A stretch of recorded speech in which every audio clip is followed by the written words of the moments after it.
Hi everyone, welcome to Lecture 1 Part 4. In this session we're looking at leadership versus management. Now if we compare management to leadership and have a look at what management does, or the direction of management, in general management is about planning and budgeting and keeping an eye on profitability, on the bottom line. The alignment of management is around organising and staffing, directing and controlling, and creating boundaries between roles and departments. The relationships of management tend to be focused on tasks, so on producing and selling goods, services and things. It's based around position power, which we'll have a look at in a later topic, and it's being in charge.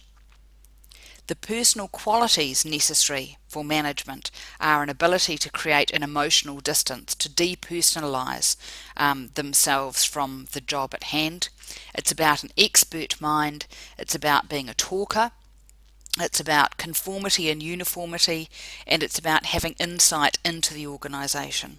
And the outcomes of management are to maintain stability, to create this culture of efficiency. Now if we have a think about that, that's very similar to the old paradigm of leadership. So now when we're thinking about contrasting management to leadership, leadership is about vision and strategy, about keeping your eye on the horizon, sort of helicoptering up out of the organisation so that we can actually not only see what's happening in the organisation but what's happening outside. This idea of creating shared culture and values so that we can actually decide for ourselves, we can make strategic decisions based on how the organisation would like us to act because we have this culture and value structure. It's about helping others grow, about professional development and reducing boundaries between departments, so actually chopping down silos that management can sometimes create. The relationships in leadership are about the people. It's about inspiration and motivation for all participants. It's based on personal power, and again we'll have a look at that in a later topic. And it's about the leader acting as coach, facilitator, or as a servant leader. The personal qualities that leaders need are having emotional connection, so it's about the heart, not the head. It's having an open mind, which is mindfulness, and we'll have a look at that later on.